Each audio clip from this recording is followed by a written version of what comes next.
Greetings and salutations, friends, and welcome back to the Siege of Vraks, where shit is once again about to hit the fan. Last we saw our intrepid and in all due likelihood exceedingly temporary hero, Captain Fodor. He was fully occupied with clenching his tight regulation-clad tush with all the fury and determination his deathcore training could muster. And with good reason as well, considering a starship the size of Tokyo was currently engaged in the act of sodomizing his parent regiment with fusion bombs. But as usual in the 41st millennium, the bad news doesn't end there. The orbital plastering was merely the hors d'oeuvres, swiftly followed by a dozen or so drop pods filled to the proverbial brim with blood-maddened, power-armored zealots, so certifiably insane that they make your average far-lefty look sane and centered. This, by all accounts, less than ideal situation must have immediately prompted a pertinent question in the captain's mind. What, in the name of the God Emperor's bedsores, is happening, and more to the point, why was no one warned that this particular cloudburst would include a high chance of cornered fanatics? And rarely has a more appropriate question been asked. One thing, however, was blindingly obvious in the midst of all of the confusion. Someone, somewhere, somehow, had nurtured a fuck-up of biblical proportions, and sadly, Captain Fodor found himself well and truly on the receiving end. But before we wander our happy little asses up into the mountains to look for that most common of creatures, often referred to as a scapegoat, let's see what happened to the unfortunate captain. As mentioned, the poor captain's situation was looking less than ideal. He had recently captured the Vraxian fortification Fort C-585, on the top of what was known as Mortuary Ridge, a considerable impediment in the way of his own regiment, the 468th. The fortress had fallen after a massed bayonet charge led in part by the captain's own company, reinforced by two further reserve companies from his parent regiment. The charge had taken place during one of Vrax's many torrential downpours, where the Vraxian skies simply just hose down the surface to the point where visibility becomes next to zero.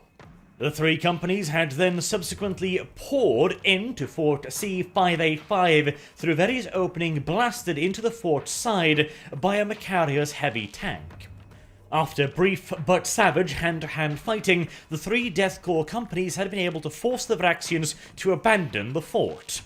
The fort itself was now being turned into a strongpoint from which the Deathcore of Krieg could launch further assaults into Mortuary Ridge, with the aim of taking complete control of the ridge off the Vraxian defenders' hands, resulting in their parent company, the 468th, being able to move up onto the ridge and out of the extremely exposed valley they had been forced to take positions in after the great push forward had flagged in front of the third and final Vraxian defensive line. So far, so good. Despite having been severely weakened during the Great Offensive, the 468th Regiment was able to carry out a successful assault upon Mortuary Ridge. The regiment had previously seized the Vraxians' forward trench lines, but had been repulsed by a massed human wave-style assault by the Vraxian reserves. With the seizure of Fort C-585, however, the Deathcore was now in a fortified position and should hopefully be able to see off any further large-scale Vraxian counterattacks. Additionally, the fortress was also ideally positioned to allow the three companies that now occupied it to expand their hold upon the ridge. Miraculously, the 468th Regiment appeared to be winning. There was even the possibility that the Deathcore, having gained a foothold within the third defensive line, might be able to capitalize upon this position for yet further gains. By all appearances, this should have been a moment of celebration for the man primarily responsible for all of this, Captain Fodor, who had spotted the precise opportunity at just the right time to push the Deathcore's advantage, and he did so against regulations as well, throwing in the two reinforcement companies before they were fully prepared and ready to be deployed. A unorthodox course of action, to be sure, but perfectly timed. However, as with so many times before on this God-Emperor-forsaken planet known as Vraks, the sweet taste of victory was once again about to turn to ash in the victor's mouth. Unbeknownst to the captain, and incidentally every single other officer on the planet, including the regimental command staff, the Line Corps command staff, and indeed even the 88th Imperial Guard Army's on-planet command staff, the Chaos battleship, the Anarchy's Heart, had entered low orbit. It was the cause of the sudden torrential downpour that had provided cover for Captain Fodor and his reinforcement companies, and it was preparing to provide something far less beneficial to the 468th Regiment.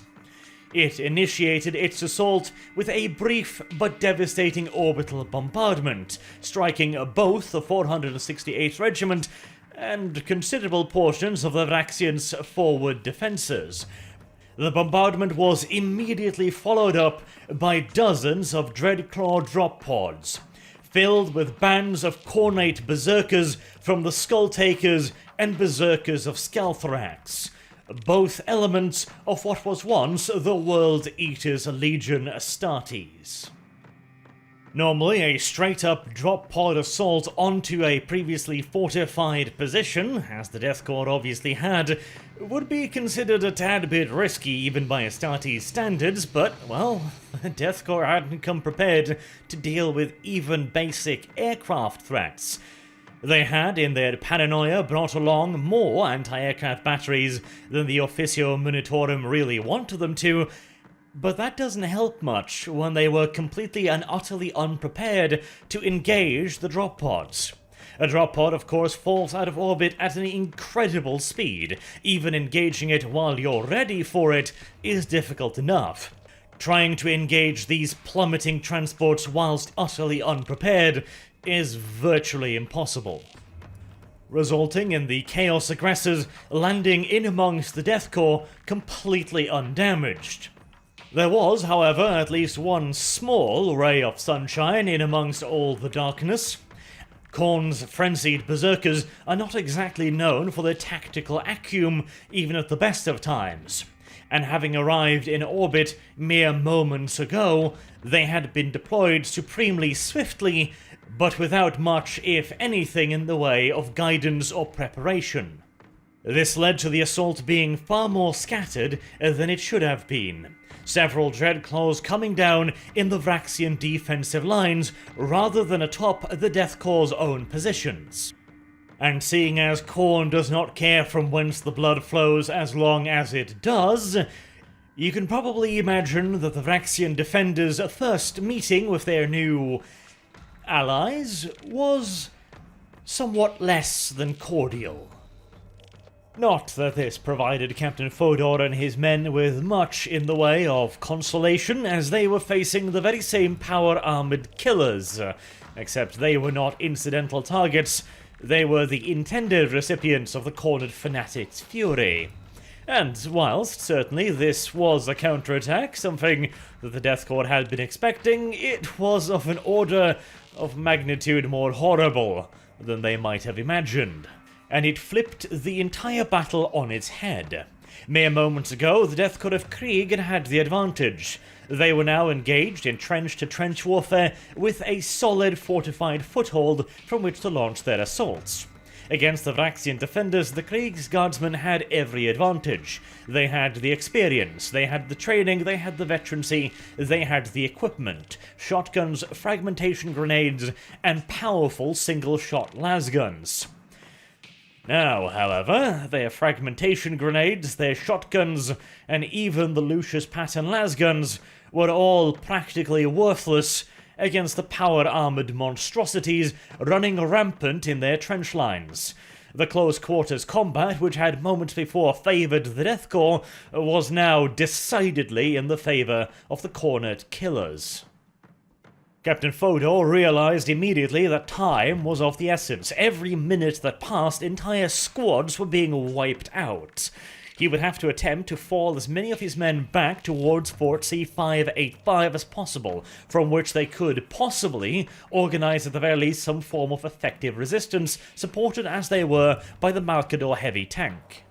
At least its double-barreled battle cannon and heavy weapons stood a decent chance of killing the blood-maddened berserkers rampaging through their front lines.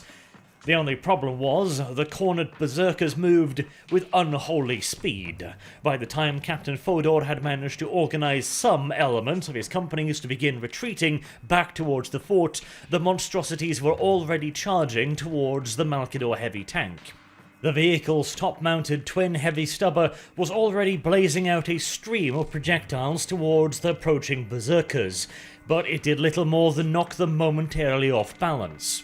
The small projectiles simply pattering off their power-armored forms. The hull-mounted heavy bolter had some more success, sawing one of the charging berserkers' leg off at the knee. But even then, the blood-spattered creature continued dragging itself through the mud towards the Malkador heavy tank. The gunner panicked and continued pummeling the form into the dirt with a stream of heavy bolter fire, leaving behind nothing but shattered pieces of power armor and a gory mess.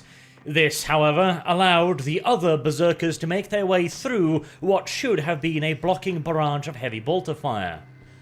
The massive tank lurched into life, the driver desperately attempting to lurch the heavy vehicle back and away from the charging Chaos Space Marines, its twin battle cannons still reloading. Its commander's quick decision-making had seen both of the battle cannons unloaded into a Dreadclaw drop pod that landed uncomfortably close to the Malkador. This quick decision-making had almost certainly sent an entire squad of cornered berserkers to meet their uncaring god, but it had left the heavy vehicle without its primary means of defense, and it can take an uncomfortably long time to reload a twin battle cannon when you are being charged by power-armored madmen. And in this case it would be too long a time. The Vraks berserkers began clambering aboard the carrier's heavy tank, and whilst its thick armor would prove resolute against any efforts by regular infantry to force its hatches open, against the enhanced power-armored might of the cornered berserkers, they provided no more protection than a tin can, and were swiftly torn open. The commander's hatch was quite literally ripped off its hinges, and a massive power-armored hand reached down inside, grabbing the vehicle's commander by the neck and lifting him bodily out of the vehicle. The cornered champion took a second to inspect the feeble creature struggling in its power-armored hands before casually flinging the commander up into the air and then slicing him clean in half upon his chain axe as he came down to the ground. This was all just a little bit too much for the men of the 468th. They had charged Mortuary Ridge previously that day and fought their way into Fort C585. They had stood ready to repel an enemy counterattack, but this new, seemingly unstoppable enemy that fell directly from the sky and had torn open their heaviest asset with their bare hands was enough to send even the Death Corps fleeing. Meanwhile, inside the fort itself, Captain Fodor had managed to rally a handful of men, along with his own command squad. They fired from every firing slit available, and every hole punched in the superstructure at the charging berserkers. The first Chaos Berserker to enter the fort, dripping with gore, was annihilated by a point-blank melter-gun blast from the captain's command squad. Next through the breach, however, was a cluster of hand grenades, which filled the interior of the fort with shrapnel and smoke, swiftly followed by 3 massive blood-drenched power-armored forms, who came charging into the fort with their chain axes roaring. They made short work of the defenders, including the poor Captain Fodor, who launched himself at the closest Chaos Marine, his power sword crackling into life, but it was battered harmlessly aside by a roaring chain axe. The reverse strike disembowels the captain, and moments thereafter, dazed, bloodied, and slowly bleeding to death, the captain was picked off the floor by his assailant, who calmly, almost gently, lifted the captain up by the shoulder and raised his chain axe to the captain's throat and brought it into whirling, spinning life. The captain's skull would soon be placed atop a pyramid of skulls built atop Fort C-585. What had mere minutes ago looked like a promising break in the 3rd defensive line had been turned into little more than a charnel house of slaughter for the brave guardsmen of the 468th Regiment. And of course, the disaster was in no way, shape or form limited to the 468th. The Chaos forces were raining down all across the Krieg lines, and in addition, capitalizing on this sudden arrival, the Vraxian forces also launched their own counter-offensives. The Death Corps' carefully placed and organized trench lines had been designed to resist any and all attacks from within the Vraxian fortifications, but they had never taken into consideration the possibility of an enemy able to descend upon them from above and deploy virtually anywhere on the planet within hours at most, and quite possibly minutes at shortest. The battle had suddenly turned very fluid indeed. Bands of cornered berserkers would fall upon a position, ravage it, and then, lacking the heavy equipment and manpower required to hold it, at least for the time being, would retreat or fall upon another nearby position. In some areas, the Vraxian defenders were able to capitalize on these roaming bands of berserkers, smashing apart Krieg positions by moving in their own forces. They had the heavy equipment and the manpower that their new reinforcements, for the moment at least, lacked. As such, several areas along the front line were pushed back, Krieg positions captured, and their defenders forced to retreat and re-entrench themselves in new improvised positions. In other areas, through a combination of stubborn determination, tactical acumen, and luck, the Death Corps of Krieg was able to hold on to their possessions, which resulted in the front line being broken apart in several areas. No longer was the Death Corps able to maintain the clean, organized form of the trench lines. Instead, in many areas, the Death Corps' holdings had been reduced to individual pockets of defences scattered across the landscapes, whilst in others the line held firm, and in yet other areas running battles were still going on with attacks and counterattacks to try and determine how much of the line might be lost, if any, and where, if any, positions could be fortified or retaken. It was, to put it bluntly, an unholy mess. The various assault corps split into their various component regiments and were rushing around like crazy, attempting to close breaches, recapture terrain, and force the enemy back wherever possible, whilst reorganizing and re-establishing control with any areas that may have been left isolated by recent hostile offensive actions. The infantry was equally busy, frantically digging, creating, and refacing their positions, moving around heavy weapons to face to the flanks, to the rear, digging new dugouts, fallbacks lines, communication trenches, securing whatever supplies they could, moving them into more defensible areas, whilst also digging out new positions for improvised anti-aircraft artillery, bringing up additional reinforcements for the guns they did have, begging, borrowing, and stealing whatever AA guns the commanders could get their hands on, moving them up to the forward lines and sighting them in, preparing them for yet further combat drops by the enemy. Meanwhile, the heavy artillery was playing up a constant barrage in all directions. Reports were frantic and often broken. It could at once appear as if the enemy was all around and at the same time nowhere to be seen. The artillery would have to provide covering and blocking fire at extremely short notice, while still attempting to husband the often dwindling ammunition reserves that they could safeguard out of the rear line bunkers. In addition, all of the guns would have to be resighted, not only towards the Vraxian defences, but once again to the flanks and the rear. Covering shots would have to be made, measurements done, and fire zones recalibrated.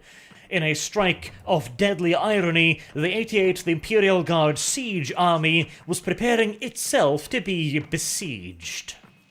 And just as if to add the cherry on top, the command structure of the 88th Imperial Guard Siege Army was no less confused. In many areas, the command bunkers having been identified from orbit via radio traffic, were under direct assault from Chaos forces. And in many command bunkers, the only things left to man the Voxcasters were the torn and shredded corpses of their previous operators. And for those who yet still remained alive, they had a Herculean task in front of them. Millions of Kriegsguardsmen were out there in the trenches with little to no functional command structure. It would have to be re-established immediately if the new enemy from orbit was to be dealt with. First, the various officers must discover what remained of the old structure, who was still alive, who was in command, and over what and whom. What regiments still remain? Was the artillery still operational? Could supplies still be brought in? How much ammunition was left if it could not? How many lasgun packs? How much fuel? Where were the tanks? Who would even know where the tanks are? Where are they attacking? Are they retreating? What about the grenadiers? Could they be reorganized into fire teams and sent to clear the trenches? What about the engineers? New positions need creating urgently, and the AA. How many guns? How many crews? Where to site them? Concentrate on the Planetary HQ, of course. Where is the Planetary HQ now? Does it still even exist? Who is in command at the Planetary HQ? And if it still exists, how do we secure it? How do we get a hold of the troops? How do we organize? And a million other questions. I hope with that to have demonstrated some small hint of the frantic nature of this moment, because, frankly, I don't think it is possible to fully demonstrate it sufficiently. To organize a force as large as the 88th Imperial Guard siege army in such a situation must have been like herding 1,000,000 sheep, nay, 4,000,000 sheep, alone, whilst blindfolded after a heavy hit to the head in a hurricane, whilst wolves and lightning strike the flock at random, and, by some mystical coincidence, your underpants are probably also on fire. But there is one question that you, the audience, and the poor Death Corps officers probably have in common. Namely, of course, how did this happen? Or more precisely, how did a Chaos flotilla achieve low orbit directly above the Krieg siege lines without the Death Corps officers being informed of this rather unfortunate development in orbit? One would, after all, assume that it would be a bit of a priority on behalf of the Imperial Navy to inform the poor fuckers on the ground that they were about to be rained on by cornered fanatics and other assorted chaos lunatics. But whilst one would certainly assume such a thing, it is far from guaranteed. The Imperial Navy and the Imperial Guard are two very, very separate branches of the Imperial military. They have their own command structures, their own communication channels, and by and large they operate entirely independently from one another. The most contact they usually have is when the Imperial Navy is shuttling one or more Imperial Guard regiments around and occasionally providing supporting fire. But by and large, they are as independent from the Imperial Guard's command structure as the Adeptus Titanicus is. And as many of you may remember from the Death Corps of Krieg video, the Death Corps is a bit of an interesting formation. They have somewhat different opinions and ideas around the Emperor and service than most other Imperial citizens. Considerably more radical and extreme views, to be precise, and most other Imperial servants often find them to be somewhat overbearing, abrasive perhaps, overly zealous. Well, they're basically religious lunatics themselves, and we all know how fun they can be to hang around with. You might even compare them to certain branches of our own world's Islamic religion. Some of those guys can be somewhat overly enthusiastic, shall we say, not exactly the best conversationalists, and the Death Corps of Krieg, they are definitely leaning heavily in that direction. Thusly, it would not at all surprise me if their relationship with Rear Admiral Raziek in orbit was considerably less than cordial. In fact, I would not at all be surprised to learn that the Rear Admiral and whoever was in overall command down on the planet below had a visceral, burning, intense hatred of one another that would make Hitler and Stalin look like fast family friends. Now, I'm sure that Rear Admiral Raziak wouldn't be quite so unprofessional as to not send any word whatsoever about the little problem he was having in orbit, but it would not at all surprise me if his personal opinion of whichever Krieg officer was in charge down on the planet below might have affected to whom he sent the warning. For example, he might have sent it off to the headquarters on Thracia Primaris, where Lord Commander Julka himself was sitting. And we all know what an absolute strategic genius the Lord Commander is. It would not surprise me at all if he had decided to withhold this particular piece of information just for the moment until he could, get all the facts straight. After all, no reason to break off a perfectly good offensive on the planet just because there might be some minor chaos incursions. I mean, after all, it's not like an army is particularly vulnerable from attack when it's actually in the middle of its own attack, is it? And hell, it might not even be anything quite as fancy as the Lord Commander's tactical acumen once again rearing its ugly and much loathed head. It might simply be that, well, for the last practical decade, the Lord Commander's staff had had very little to do beyond planning large-scale operations. All the day-to-day decision-making was done by the various Krieg officers on Vraks because, well, they weren't several fucking light years away from the battlefield, and therefore had a much better chance of actually making the correct decision. This relative inaction could in turn mean that the Lord Commander's headquarters may have been a somewhat relaxed posting, where new reports often took a little bit of time to get to the relevant personnel because the relevant personnel might be shit-faced drunk or sleeping off a hangover, for example. And hell, by the time the report actually reached anybody in a position to act upon it, in this case almost certainly Lord Commander Julka, because you can bet your pretty little ass that any experienced staff officer on his staff would long ago have learned the simple fact that it is best to protect one's ass first. Since Julka, as we know, have had a little bit of a habit of finding other responsible parties that aren't him. Not exactly the kind of leadership style that breeds initiative, if you get my drift. By the time the Lord Commander had awoken from his afternoon nap and had his second breakfast and maybe gotten a spot of sports in, maybe a little hunt out in the fields of Thracia Primaris perhaps, and finally gotten around to reading the various communiques, which at this point had almost certainly piled up into a nice little tower on his desk, and finally gotten to the one relevant communique about the tiny little detail referred to as a chaos invasion about to hit Vraks, undoubtedly hidden at the very bottom of the pile so as to avoid the inevitable backlash for as long as possible. Well, it was all just a tad bit too fucking late, wasn't it? And in all due reality, the only thing that the Lord Commander's staff could actually do at this point in time that would be actually useful, rather than the Lord Commander walking in a small circle in his room, throwing various glass objects at the walls, was to set about ascertaining the sheer scale of the potential disaster in front of them. First and foremost, was the 88th Imperial Guard Siege Army even in a position to continue the war at all? Well, luckily for the Lord Commander, the Death Corps of Krieg are remarkable badasses, and odds were pretty good that they would be able to hold on to at least some of their positions and continue the war without being defeated outright, even in the face of an entirely unexpected Chaos invasion led by several warbands of Chaos Space Marines. The next question then was for how long the Death Corps could continue to resist. And this was not a question, mind you, about the determination and skill of the individual guardsmen, but rather a mathematical question.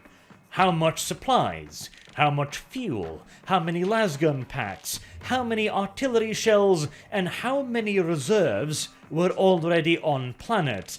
because now, since the Imperial Navy had lost control of the Vraxian system, new supplies and reinforcements could quite obviously not be brought in from outside of the system. To determine then for how much longer the Death Corps could continue to offer resistance, the Lord Commander's staff would have to do something they had not been doing for a very long time. Actually reading the Quartermaster reports that were streaming in from Vraks every day.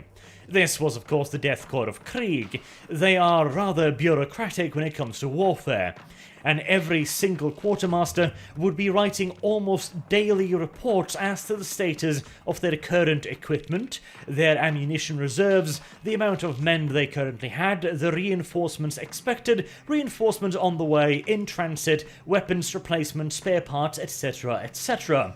Every single minutiae was documented and accounted for. Unfortunately, whilst the quartermasters took their job very seriously, the Lord Commander's staff had not.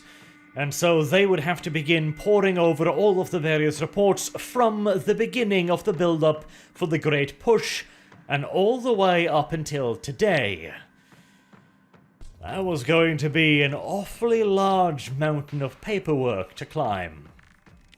It would take days, possibly as much as a week, before the Lord Commander even had a general idea of how long his troops could hold out.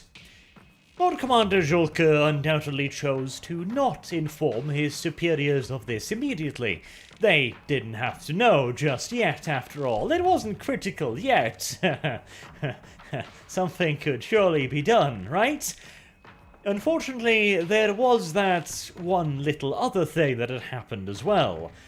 Remember Rear Admiral Mazur and his communique sent to the Board of Inquiry on Cypera Mundi? Yeah, that one.